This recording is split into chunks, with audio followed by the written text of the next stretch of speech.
They tell you stories about love like it's a warm blanket, safe, soft, everything that makes the cold nights bearable. They tell you that trust is unbreakable, that when two people promise each other forever, forever actually means something. I believed those stories. I wanted to believe them. I needed to. Maybe that's why it hurt so much when the truth came at me like a punch I didn't see coming. That night is still sharp in my mind. It's the kind of memory that doesn't fade. It lives in the small, quiet moments. The way my hand splayed across the kitchen counter, the bitter taste of coffee I couldn't swallow, the sound of his laugh from the living room as if nothing was wrong, normal noise that suddenly felt foreign, safe things that felt like traps. We'd been together for years, not just dates and holidays, real life. Grocery runs at midnight, arguing over who left the lights on, sharing playlists and little jokes that only we found funny. He knew the parts of me I'd never told anyone. I trusted him the way you trust the air to be there when you breathe. So when the first crack appeared, it sounded small. A missed call. A message deleted too quickly. Traffic, he said. Just tired, he said. I swallowed the worry because I loved him, and because the voice in my head that whispered doubt was a coward compared to the louder voice that wanted to keep everything intact. But love has a way of making you blind to obvious things. Until one ordinary, stupid evening changed everything. I had been cleaning, the kind of late-night cleaning where you move things around because you can't sleep. His phone vibrated on the coffee table, face down. It was a small rectangle of plastic and glass.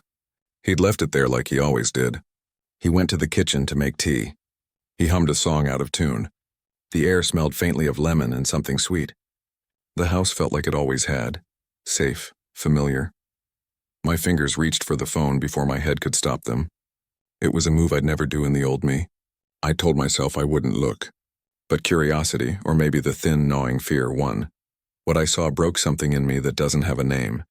Names. Messages that made no sense. Photos he never meant for me to see. A new voice in his life that fit into places I'd always thought were mine. Words that were private, intimate. Promises repeated to a stranger's name.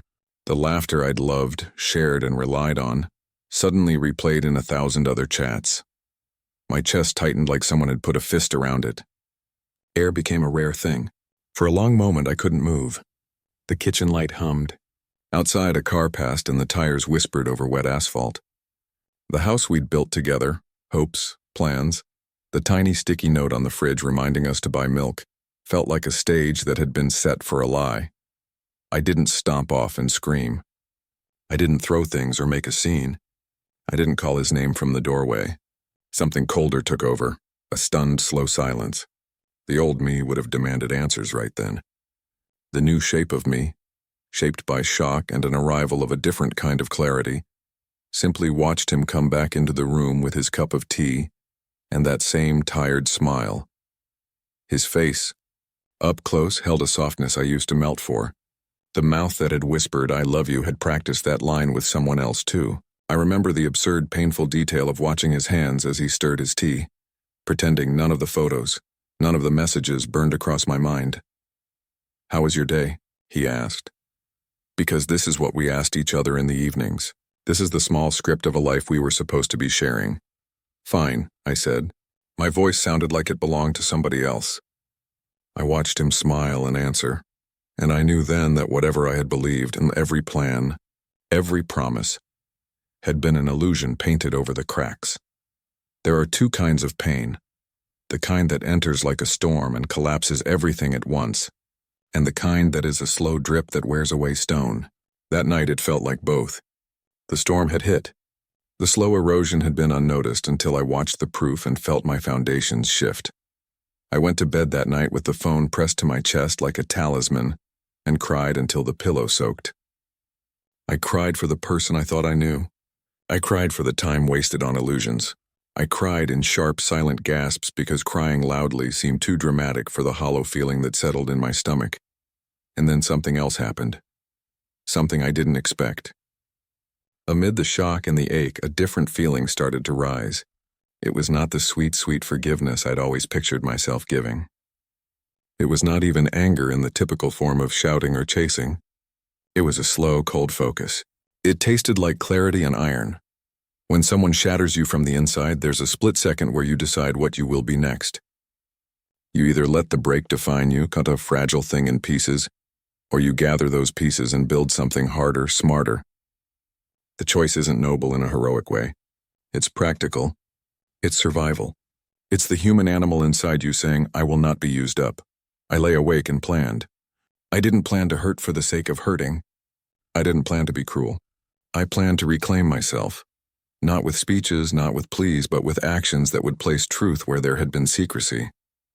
I wanted him to understand, not through words, but by watching the consequences of his choices unfold. Maybe it was the betrayal. Maybe it was the humiliation. Maybe it was the hot, unfair spark that flares when you are betrayed by someone who said they loved you.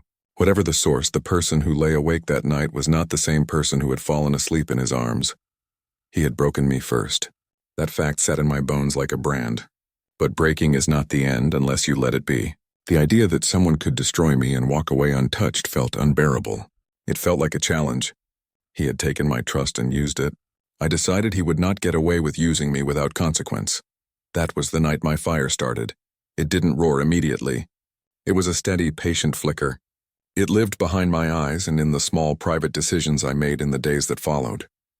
I practiced smiling again, like a mask that covered the plan beneath. I pretended to be the soft, hurt woman people expected. Meanwhile, I collected small truths, little pieces of proof, and a reservoir of cold determination that would grow larger with every lie I uncovered. I had no idea then how far the plan would go. I didn't know whether I'd be brave enough to follow through. I only knew two things with brutal certainty. I would not let his betrayal be the last word, and I would not let the woman he was with have the satisfaction of erasing me without consequence. He broke me first. He thought I would stay broken. He thought I would be a sad chapter he could close and forget. But that night, under the dim kitchen light with his laughter still floating through the house like a ghost, I decided not to be forgotten. I decided to become someone who would rise from what he tried to destroy and make him watch. If you think this is a story about revenge alone, about payback and spectacle, you're only seeing the surface. This is a story about the moment when a heart chooses to stop being a passive thing and starts to act. It's the night the world that I knew fell apart and by falling revealed who I would become. That night changed everything. And what I did next?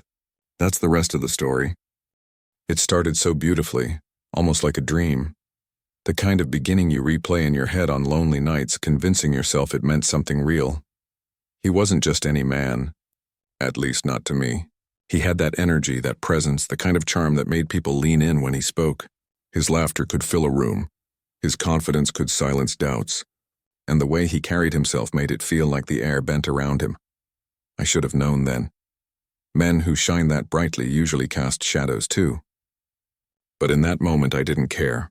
At least that's how I saw him. We met at a friend's gathering. It wasn't anything special. Just music playing too loud. People talking over each other. The usual noise of a crowded evening. And yet in that chaos his eyes found mine. I still remember it. The way his gaze lingered a second longer than polite, like he'd been waiting for me without even knowing it. I pretended not to notice, but deep inside I felt something shift. When he finally walked up to me, it was as if the rest of the room melted away. His voice was smooth, confident, teasing. "Where have you been hiding all this time?" he asked, like we were old friends reunited instead of strangers at a party. I laughed. It felt natural, easy, almost dangerous. I didn't know then how bitter those same words would one day taste. I didn't know they'd replay in my mind like a curse.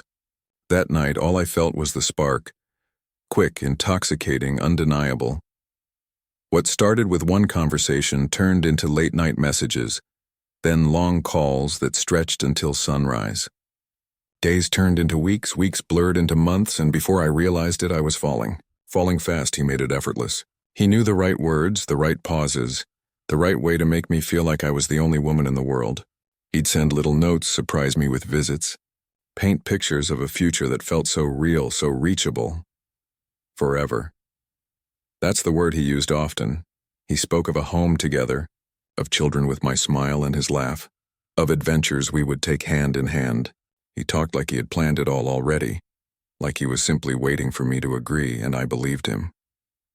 How could I not? When someone looks you in the eyes with such certainty, when they hold your hand like they'll never let go, you start to build castles out of words. You start to imagine forever, not as a dream but as a promise. I trusted him. I gave him all the little fragile parts of me I had guarded from the world. My time, my laughter, my fears, my loyalty, everything I was, piece by piece. I placed in his hands. Nights curled up on the couch, long walks where we dreamed out loud, stolen kisses that felt like secrets we carried together. Those were the moments I thought defined us. And yet, while I built my world around him, he was already laying down cracks in the foundation. Cracks I couldn't see. Cracks I didn't want to see because the same man who held me close at night, the same man who promised me a forever, was already planning the heartbreak that would bring me to my knees. At first, the cracks were whispers, quiet enough that I could pretend they weren't there. Little things that, when strung together, began to form a pattern I didn't want to see. Missed calls. A text left unread for hours. "Sorry, lost track of time," he'd say when I asked. That was the line he chose when the hole in his attention first appeared. Small excuses. The kind you forgive because you love the person and you want to believe them. You put it down to stress, to work, to traffic. Anything that keeps the story intact. He started arriving home later, or so it felt. When he did come home, he was present in body but absent in a way that crawled under my skin. The conversations that used to run easily between us, about silly things, grocery lists, childhood memories, began to thin. He'd answer in shorter sentences, his responses clipped like paper edges. When I looked at him, there was a polite kindness in his eyes, but the light that used to warm me was dimmer, distracted. "Are you okay?" I asked once, more trying to name a feeling than because I expected an answer. "Yeah, just tired," he said, already halfway back to his phone. He meant it in one way, and I heard it as another. My chest tightened, but I smoothed my face into a smile and let it pass. Love teaches you to be generous with explanations for the person you chose. The little things multiplied. He started canceling plans with friends we had made together. He would forget the small details I thought he'd remember. The brand of coffee I liked, the name of the colleague I'd mentioned the week before.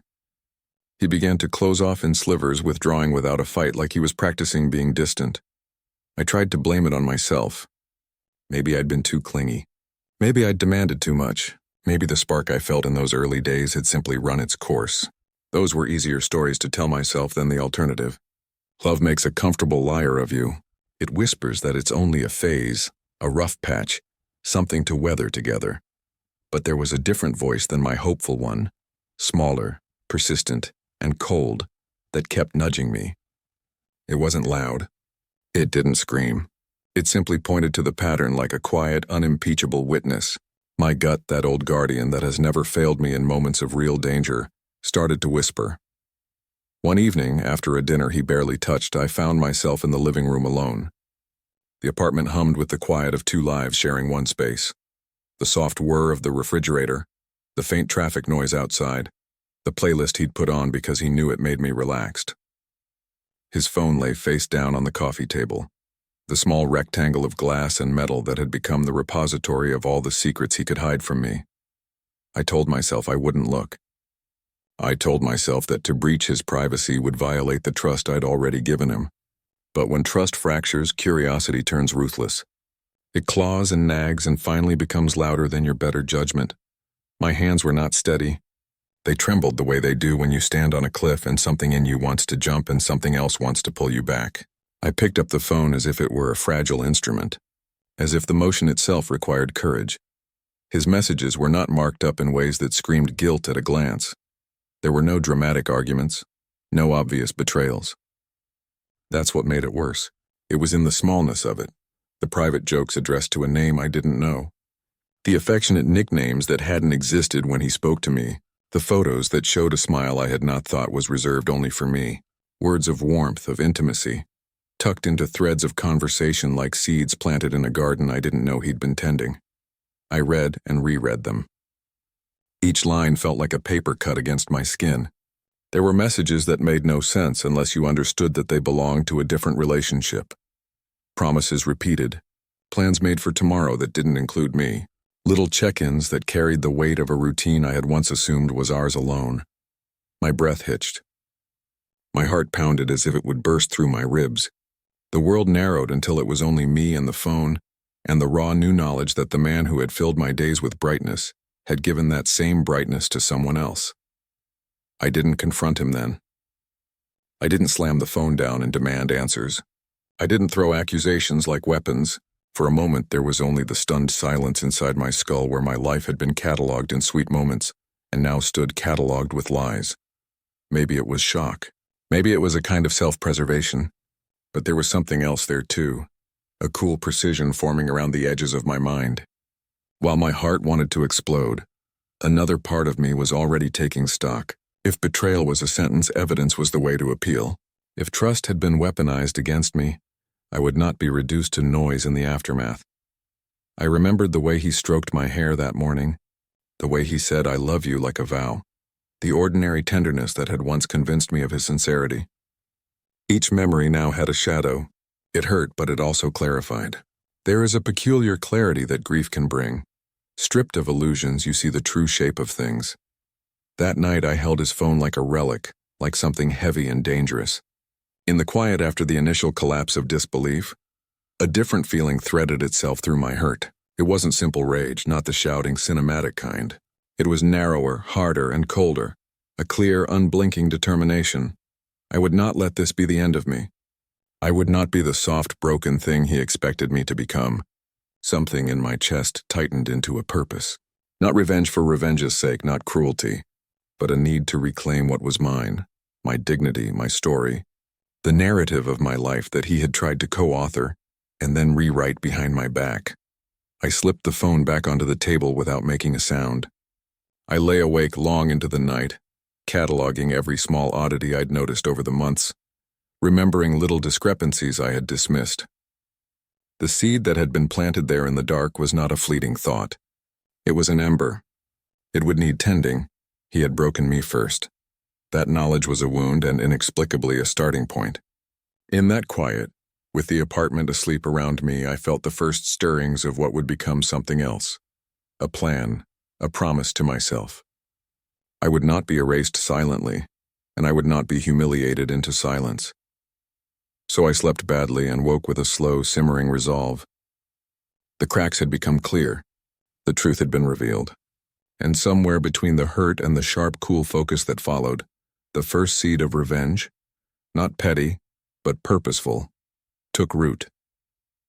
I had rehearsed being okay so many times that I was nearly convincing myself. I smiled at him over breakfast, folded his shirts when he wasn't home, and answered his calls with the same warm tone I always used. I wanted him to keep saying the things he'd grown so good at saying. I love you. Everything's fine. Don't worry. I wanted to see how far the theater would go. How long could a man play at being faithful before the act slipped? The answer came faster than I had expected. He kissed me the way he always did, gently, like he was placing a secret back into my mouth. He told me he loved me as if the words had weight and meaning. He wrapped his arms around me and I felt the familiarity of the hold, the small comfort that once felt like home. But the knowledge I carried like a bright shard inside me made every touch strange. I could feel the echo of other lips, other whispers lingering in the same space as his. For days I watched him with a quiet that felt almost cruel. I kept my face neutral, my questions tucked away. I wanted him to reveal himself in the way he lived, to show me whether this was a short mistake or a pattern. I followed his routine, learned his roots, listened for the sound of his shoes at the door. I let him believe I was the same gullible woman he had known. He earned my trust by habit. I was going to unpick it by habit too. It was one evening after work when the city had that slow gold hour light that makes everything look softer. He left the apartment with his coat and his keys and that same easy smile. I pretended to go out to the grocery store, but instead I sat in my car across the street and waited. I told myself I didn't know if I'd actually follow him. I told myself curiosity wasn't the same as intent. The truth was simpler. I needed to see him without the filters we created for each other. I needed the raw. His car moved through the streets with that casual confidence he always drove with, and I kept a discreet distance. My hands shook on the wheel. My breath was shallow in the car's hush. Every traffic light felt like a question I didn't want answered. I told myself I'd turn back if I saw nothing.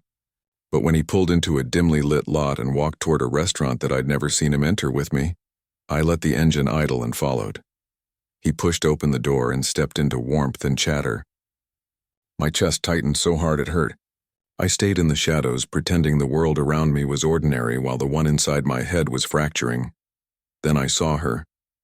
She sat at a corner table, a small smile already on her face as if she had been waiting. When he walked over, the way her whole body seemed to light up was a physical thing, the kind of brightness I had once watched in his face when we first met. She reached for his hand. He sank into the seat like this was where he belonged. They laughed like a private joke unshared with the rest of the room. Their knees bumped under the table. He leaned toward her in the exact way he used to lean toward me. The familiarity was terrifying. It was a small scene, ordinary and intimate. Not dramatic, not cinematic. Just two people acting like they belonged together.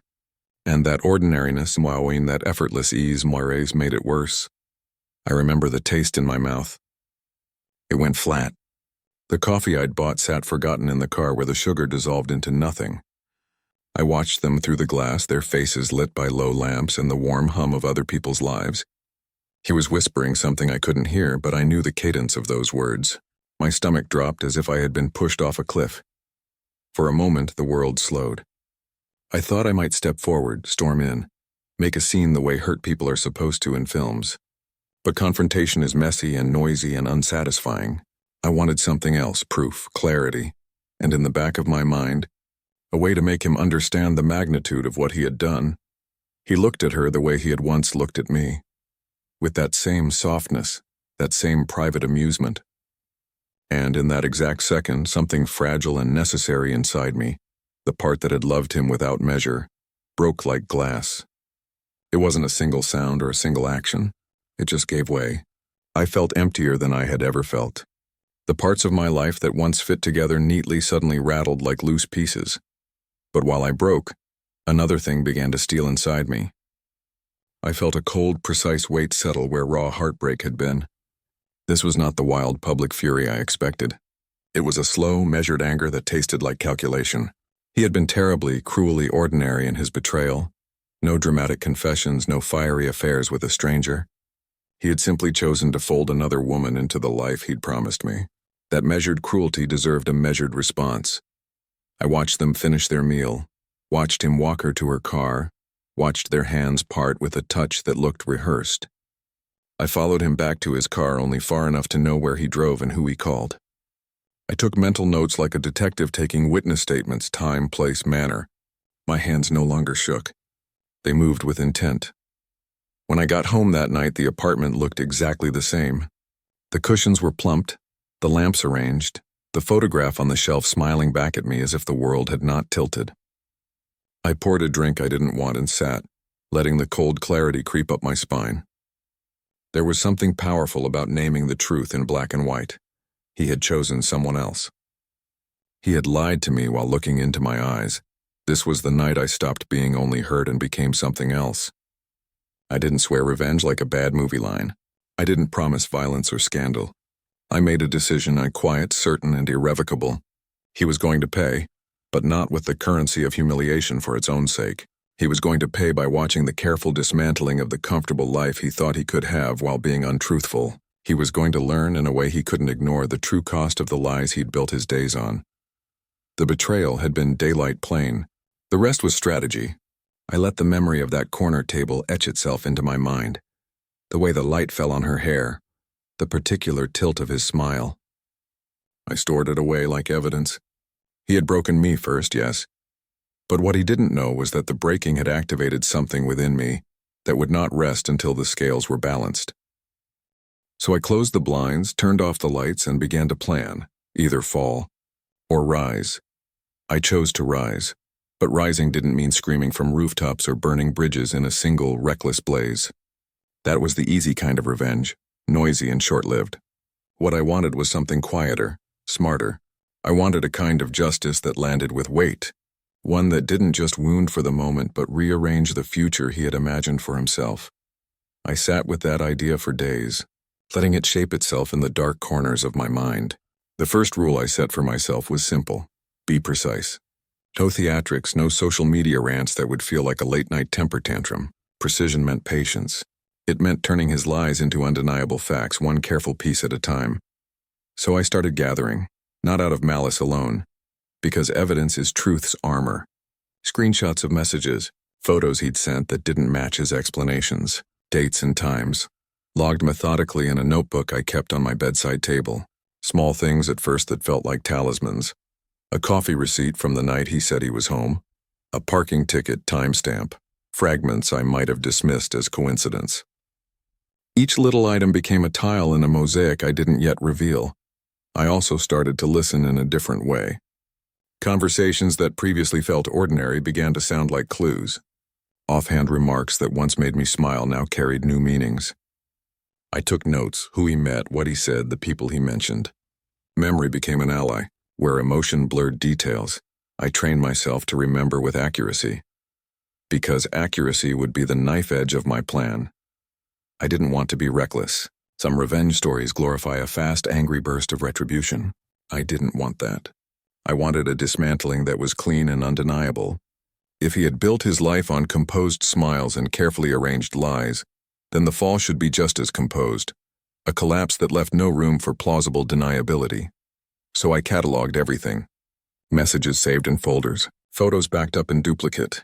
I made hard copies of certain things. Printed receipts, screenshots, the little paper evidence that felt oddly real and tactile in my hands. When doubt crept in, I'd look at the stack of paper on my desk and remind myself that I wasn't acting on a hunch anymore. I had facts. I also started to think about leverage. People are not trophies you take away. They are networks. Friends, colleagues, business partners, family. His reputation was built in public and private. The professional side no one suspected. The friendly face at dinners. The man everyone introduced as dependable. If I wanted to make him pay in a way that lasted, I would need to touch the places that mattered to him. That meant two things: allies and timing. Allies came in different forms. There were friends of mine who had glimpsed his duplicity in small ways and dismissed it. Too kind, too loyal to my version of events to believe otherwise. I didn't expect conspirators. I expected witnesses. I started to name moments to people I trusted, not as a plea for sympathy but as a quiet building of corroboration. Where his story might place a single incident in isolation, corroborated voices would make patterns obvious. I learned who would listen and who would stand beside me. Timing, I realized, was everything. Exposing everything in a fit of grief would look like a breakdown. Waiting until he had woven his web tighter and attached himself to people who mattered, that would make the revelation sharper. I watched his rhythms and chose moments when the blow would be most consequential. Before a big business meeting, around a family announcement, near events where his appearances or promises held weight. That cruelty felt clinical, and I owned that about myself. If he'd been clinical in breaking me, I could be clinical in responding. But my plan was not only outward-facing. It also involved reclaiming myself. I started putting myself back together in practical ways. I focused on my finances so he couldn't use economic leverage against me. I cleaned out old accounts and secured my personal files. I reconnected with friends I'd let slide in the blur of being in love. I went to the gym not to punish my body, but to feel strong inside it again. I went to therapy because clarity isn't just intellectual. It's emotional, and I needed both. I also rehearsed control. In the privacy of my apartment, I practiced the calm face I would wear when the time came. I wrote out what I'd say and what I wouldn't say. I rehearsed telling our story in short factual sentences that left no room for his convenient half-truths. I knew his type would try to gaslight, to turn victims into villains by confusing the narrative. Anticipating that, I built my words like armor. There were practical legal considerations too. I made a call to a lawyer, not to launch a lawsuit on the spot, but to understand my rights, to know the line between exposure and defamation. I wasn't interested in breaking the law or becoming the villain of my own story. I wanted to expose truth, not to manufacture it. Knowing the legal boundaries sharpened my strategy rather than limiting it. It forced me to be meticulous with facts and clear about intentions. And then there was the psychological element. Patience. The natural urge was to explode, to let the pain take the wheel. Instead, I taught myself to breathe and to wait. When he said, "I love you," and smiled, I let it wash over me like water. I answered with small kindnesses at times because pretense was my camouflage. He believed the woman he'd hurt remained the same naive lover. That ignorance was my advantage. He assumed I was stuck in an old script. He had no idea I was writing a new one behind his back. As the weeks passed, my plan tightened like a noose, not in the physical sense, but as a sequence of undeniable revelations. I would not humiliate for sport. I would reveal facts to those who had influence over his life, a trusted friend who managed his business contacts, a family member who cherished him, a partner in a deal he had bragged about.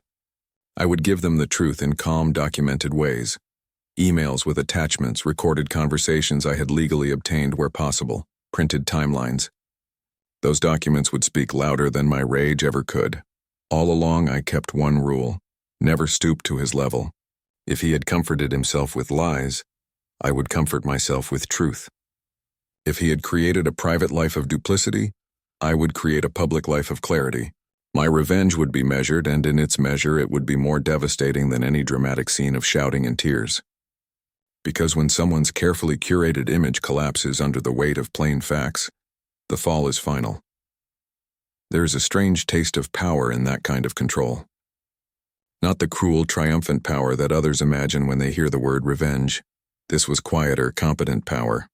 The power to shape the narrative so that it reflected reality, not the story he'd preferred. He had broken me first. That truth was a wound and a kindling. I chose to use it to make a plan that was steady, legal, and inevitable. I didn't want to destroy for the sake of damage. I wanted to unmask. I wanted him to look up and find there was no longer a comfortable fog to hide behind. So I gathered, I waited, I secured allies, and I rebuilt the parts of myself that hurt the most. The plan was not about cruelty. It was about setting the record straight and reclaiming the life he had tried to rewrite. I would make him watch the consequences, not because I loved hurting him, but because he had offered me no better option. The ember lit that night now glowed steady and hot. The rest of it, the execution, the fallout, the way people would react and what would come next. I wore my smile like armor. It looked the same as always, soft at the edges, practiced in the mirror, the kind that made strangers relax and old friends roll their eyes because I was so calm. Inside, I was not calm.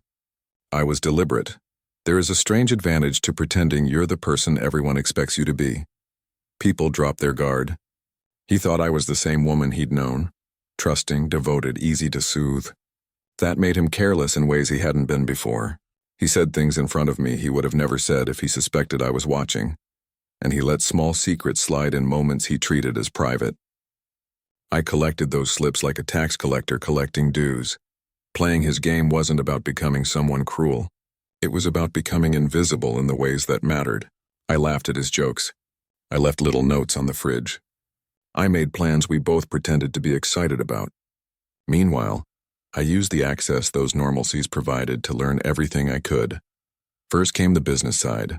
I listened when he spoke about meetings, investors, and partners the way you listen to gossip that later proves useful. I noted names, timelines, and places. I checked receipts I found lying around. The name of a law firm, the address of a co-working space, a client's logo on a PDF he'd left open. I paid attention to who answered his calls and how quickly they did. People in business have patterns. Patterns make maps. Then I turned to the personal pockets of his life. I learned who he owed favors to, who he borrowed from when he didn't want to admit financial trouble. He'd brag about small victories with friends in casual group chats, and I watched how people reacted, who was supportive, who was wary. I made mental notes of the ones who seemed to know too much or to look away when his name came up. Those people would prove useful. I didn't break into his accounts or walls, and I wasn't a thief and I wasn't reckless. Instead, I used human methods, conversation, curiosity, the gentle art of asking the right question at the right time. A coffee with a mutual acquaintance produced a story about a late-night call. A casual comment to a neighbor revealed a pattern of deliveries to an address that didn't match our home. I listened more than I spoke. When people underestimate you, they hand you information. The web he'd spun wasn't only built of infidelity. It was threaded through with small financial improvisations, secret loans, and promises to people who expected repayment. He'd cultivated relationships like currency, favors, fast deals, quiet loans, and assumed that his charm would always keep those ledgers balanced. Charm is a fragile currency when the accounts are checked. Slowly, threads connected. A name mentioned in passing matched a company he'd claimed was folding. A payment I found on a shared card statement corresponded with a post he'd liked from an unfamiliar restaurant weeks earlier. The woman at that restaurant, the one from the corner table, was linked to an agency that handled parts of his small empire. Little things aligned into an outline of deception. With each new fact, the web tightened. Connections I'd once dismissed as coincidence began to look like pattern. I mapped everything: dates, emails, names, the geography of his social world. I wrote it all down, not as a frenzied list, but as a dossier that would one day need to be presented clearly, calmly, and without emotion. There were nights I felt sick with the weight of it. Watching the life I'd helped build being erected on lies was a slow suffocation, but the knowledge that I was converting pain into proof steadied me. This was not about mad, incoherent rage. It was about accountability. If he expected to keep his life tidy while breaking me, he would find the tidy undone. I also learned the dangerous thing about people who believe themselves uncatchable. They make mistakes. He began to assume I was indifferent. He loaned money to people who should have been on notice. He spoke casually about deals that were still private, and in those slips I found leverage. I wasn't simply going to expose a cheating partner. I would dismantle the scaffolding he'd built with charm and half-truths, the business introductions, the smiling endorsements, the quiet assurances he'd given to friends and colleagues. I would show not just that he had betrayed me, but that he had constructed an image worth more than the man inside it. So I kept my smile. I married warmth with calculation. I used what he'd given me, access, knowledge, the illusion of my own weakness, to build a web of my own, a net of facts, contacts, and timing that would one day pull him down. The day I had circled in my head for weeks arrived with the ordinary hush of a morning that didn't know it was about to change everything. I woke early, made tea I barely tasted, and sat with the stack of evidence on my kitchen table like a jury waiting to be called. Everything was arranged. Folders labeled, copies made, emails queued, the timing set so the impact would be maximal, and the denials would have nowhere to hide. I had not chosen drama. I had chosen effectiveness. Instead of one loud, uncontrolled outburst, I built a quiet corridor of truth. Precise, documented, undeniable. There were screenshots with timestamps, printed receipts, messages linked to places and dates, notes that tied conversations to business calls, and a timeline that made events line up without room for invention. I had learned where his life intersected with other people's trust, his investors, his partners, his family, and I chose to speak to those intersections. First, I sent the dossier to two people who mattered most in his professional life: an investor he'd been courting for months and a partner who managed the deals he bragged about. The emails were plain and factual, attached with documents that required no commentary. I wrote short, measured notes. This is what I found. This is how it impacts the situation. No invective, no pleading. When the law is on your side, clarity is a weapon. Next, I sent copies to friends of ours who had been witnesses to his smile in social settings, and to his sister, the person he always claimed would vouch for his character. I didn't send anything to shame. I sent what I had because those people deserved to know the truth that had been kept from them. If he had spun a web of falsehoods, it should not be spun in secret. Then I did the hardest thing. I sent a single, carefully worded email to him. It contained a summary, a demand for honesty, and a time for response. I gave him one chance to step into truth before I widened the circle. I could have sent the dossier first, but I wanted the moment of confrontation to be rooted in fact, not in the theater of exposure. My finger hovered over the send button on the final distribution, a list of business contacts, a few mutual friends who deserved to know, and, strategically, one journalist I'd contacted quietly days earlier. Someone I trusted to report facts without sensationalism. I hit send. Silence swallowed the apartment like a heavy curtain. For a breathless, suspended second, I expected it to be nothing more than a test. Then the phone began to ring. It started with small numbers, a text from a mutual friend asking, "Are you okay?" Then a call from a business associate, neutral at first, the kind of voice that asks questions when the foundation of a deal trembles. The calls multiplied quickly, making sound like rain on the roof, one after another: business numbers, family members, friends. Voices I had once associated with warmth now came sharp and curious. He called me twice in the first 10 minutes. I let both calls go to voicemail. He messaged, "What is this?" I answered with one sentence, "The truth." He sent angry, pleading texts. He tried to call friends. He texted the woman I had seen him with, and she responded, initially confused, then with a message that read like a wound being closed. Within the hour, she walked away from him. She sent a terse note to the mutual contacts. She didn't want involvement. She didn't want a public life built on lies. The world he'd constructed around charm and plausible promises began to unspool in a matter of hours. Investors I'd emailed began to respond with terse professional messages asking for meetings and clarifications. Partners who had once brushed off rumors now asked for documentation and apologies. People he'd relied on for their smiles in conference rooms started calling with caution in their voices, instead of the easy warmth he'd known. I watched the unraveling from the kitchen window, not because I wanted to gloat, but because I needed to witness what truth looked like when it landed. The first wave of calls became an avalanche. His phone lit up in a way I had never seen when he sat at his desk that afternoon, far away from me, but very present in the chain of events I'd started.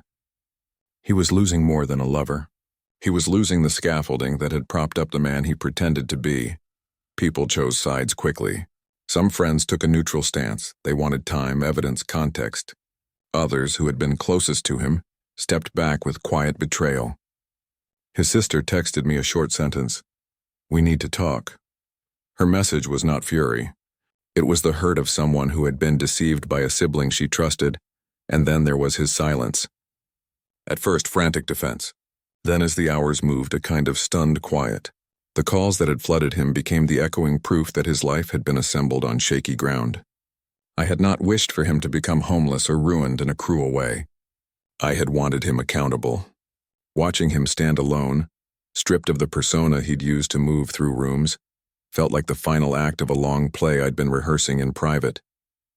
It didn't feel triumphant in the way the movies promise. Victory was not a party. It was a complicated, heavy thing. There were moments where relief tasted like ash. There were moments where guilt leaked through, the human recognition of what public shaming can do. I had planned carefully to avoid unnecessary cruelty. I had given him an opportunity to respond. The consequences, when they fell, were natural rather than exaggerated. By evening, the fallout had settled into patterns. His contacts withdrew support. Meetings were postponed. A planned promotional event was canceled. People who had once laughed at his jokes now avoided his messages. His other woman had announced she was stepping away. The friends who had been closest stood on the edges of group chats, silent or removed. It was a dismantling that was surgical rather than destructive. I sat alone as the city darkened and thought about the difference between breaking someone and exposing them. I had not wanted to crush him for cruelty's sake. I had wanted to be whole again. The day the world saw his truth was not simply about making him pay. It was about making the truth visible so that people he had let into his life could make informed choices. That clarity, for me, felt like reclamation. At the end of the night, I turned off the lights and looked into the dark apartment that had once felt warm with his presence. The silence now was not the heavy, suffocating kind that followed betrayal. It was the quiet of a space that had been cleared. He stood alone across town exactly as he had left me, exposed, stripped of pretense, forced to reckon with the consequences of his choices. I did not dance on his ruin. I sat with a worn-out satisfaction and a hollow ache that would take longer to fill. The execution had worked. The web had tightened, and now finally it had cut. When he knocked on my door that afternoon, the sound hit the apartment like a small, defiant drumbeat, the kind of sound that announces someone who refuses to be ignored. I opened the door and saw him standing there. The same jawline, the same coat, but something in his posture had changed. His shoulders were tight. His smile looked rehearsed, like a prop he'd been told to use until the script felt natural again. His eyes met mine, and for the first time since that night at the restaurant, they were not the warm pools I'd once lost myself in. They were raw and sharp, the look of a man who'd been unmasked and could no longer pretend ignorance. There was anger in them, yes, but edged under the anger was something worse. Desperation and shame tangled together, awkward and ugly. "How could you do this to me?" he demanded before he'd even stepped inside. His voice had the brittle edge of someone trying to sound wounded enough to deserve sympathy. I let the door close softly behind him and held my face neutral. He had rehearsed lines. I had rehearsed calm. I had practiced how my voice would sound when I finally spoke without the tremor that used to follow me around. I smiled. It wasn't a grin of triumph so much as a small, steady thing. And in that moment, something in my chest, a weight I'd been carrying for months, loosened. My heart, which had felt like it might break 1,000 times over, felt lighter, not because his ruin delighted me, but because the ugly business was finally out in the open and I no longer needed to hide behind silence. "You broke me first," I said, my voice low, but clear, not a shout, not a plea, a statement. "And this is just me showing you what it feels like." He stepped forward, closing the small distance between us like a man trying to reclaim ground he'd lost. "You had no right," he said. "You went behind my back. You ruined me. Do you know what you've done? How could you be so deceitful?" I finished, and the single word landed like a quiet verdict. He opens and closes his mouth like a fish. For a moment he tried the old play. Charm, gaslight, deflect. "I never promised you anything," he said, then flinched when the truth in my face made the lie look thin. "You're making this bigger than it is. You're being dramatic. Do not turn this on me," I said. I reached into the stack of papers I'd left on the kitchen counter that morning. Copies of messages, timestamps, receipts.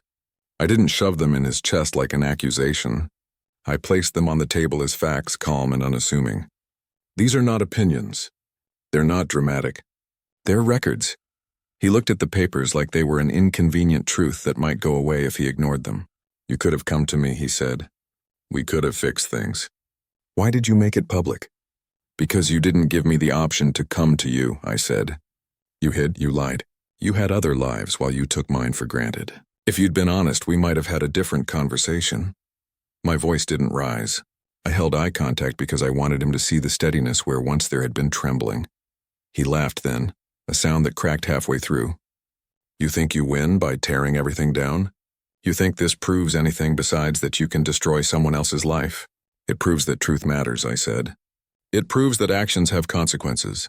I didn't want to destroy you for the sake of it. I wanted you to stop pretending. I wanted the people who trusted you to know."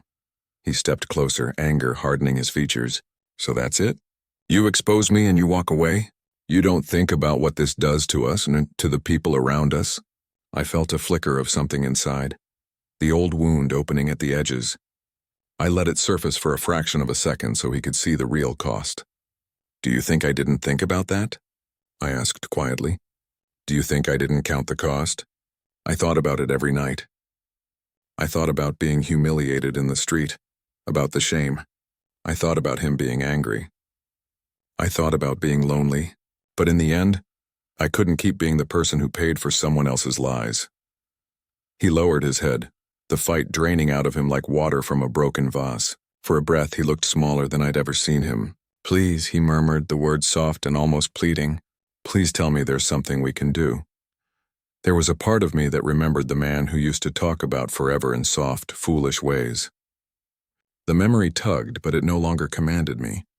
"There's only one thing you can do," I said. "Own it. Apologize to the people you hurt. Don't make them believe the man you'd like to be. Be the man you are and then start fixing it. Not with charm, but with truth and consistency." He swallowed. The shame was visible now in the slump of his shoulders, in the way his eyes darted away from mine. He had lost the power to dictate the script. He had lost the audience that had once cheered for him. He had to stand naked before the consequences alone. We sat in the quiet for a moment that stretched like a held breath. Around us, the apartment hummed with its usual life. A kettle in the neighbor's flat whistled faintly. Traffic passed outside. It felt absurdly ordinary, and that ordinariness made the moment sharper. This was not a scene staged for drama. It was the real return on months of careful decisions. "You were the person I trusted with everything," I told him. Softer now, but no less firm. "You played with my trust. You made choices that were yours alone. I am not asking for revenge because it felt good. I did it because honesty was not possible with you." He tried to speak, but the words clogged his throat. For the first time, he was not trying to sound convincing. He was trying to find footing in a world where his mirrors had been taken away. When he finally stood to leave, he moved like a man exhausted by a battle he had thought he would win. At the door, he paused, turned, and for a second I saw the old, easier version of him. The man who used to stand in the rain with a ridiculous umbrella and call it romantic. "I'm sorry," he said, the words thin and inadequate. I nodded, not because the apology mended anything, but because he needed to say it to begin any kind of repair. "Sorry is the start," I said, "but it isn't the end." He went out into a city that had changed his name in the space of a day. The door clicked softly behind him, and I stood in the small quiet of the apartment, listening to the echo he left. My hands were still. My heart, which had been a tumult of storms for months, felt like it had settled into a long, cool river. I didn't feel victory like a shout. I felt relief like a slow inhale. I had confronted him and not been swallowed by his gaslight. I had spoken my truth calmly and held my ground. In the hollow that followed, a kind of peace began to form. Not the naive peace of everything being fixed, but the steadier peace of someone who has finally stopped being used as a stage prop in someone else's story. He had asked how I could do it. I touched the place near my ribs where the old hurt had been lodged and said nothing more. The answer lived there. Weeks slipped by like silent chapters in a book that no longer belonged to him. His name, once polished, respected, admired, was now nothing more than a whisper in dark corners. The people who used to shake his hand crossed the street instead. The phone that never stopped buzzing now lay silent, face down, waiting for calls that would never come. His confidence, shattered. His charm, wasted, and me? I was free, free from the chains of his lies, free from the restless nights of doubt, free from the slow poison of loving someone who thrived on deception. The air I breathed felt different, lighter, sharper, alive with possibility. For the first time in years, I could walk into a room without feeling like I was competing with a ghost he'd hidden behind his back. I rebuilt myself, not overnight, not in one grand gesture, but piece by piece. I started small, mornings with coffee and silence instead of waiting for texts that never came. Long walks where I didn't check if someone was watching. Laughter with friends who'd stood by me, who knew the pain without needing me to explain it. And then, slowly, I grew stronger. My voice, once shaky, became steady. My heart, once fragile, became steel. I was no longer the woman waiting for scraps of love. I was the woman who chose herself, people whispered. Of course they did. They always do.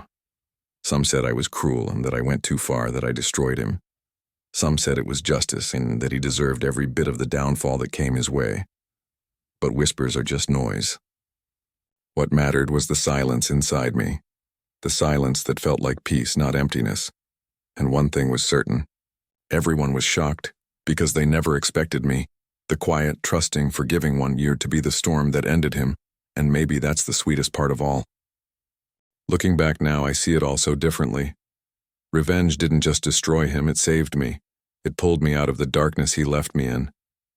It reminded me of something I had forgotten, that no one, no matter how charming, no matter how sweet, their words may sound, has the right to break you and walk away without consequences. Yes, I took revenge. Yes, I exposed him. But more than that, I found myself again. For so long I had been defined by his love, his lies, his approval. I thought my worth came from the way he looked at me, the way he held me close. But the truth is, my worth was never his to define. It was mine all along. And sometimes when someone breaks you first, when they crush everything you thought was real, the fire inside you becomes the only thing that can put the pieces back together. That fire is painful. It burns. It makes you question who you are. But if you let it, it transforms you. It turns weakness into strength, heartbreak into power, betrayal into clarity. And that fire didn't just heal me. It shocked everyone else. Because I wasn't just the woman he betrayed.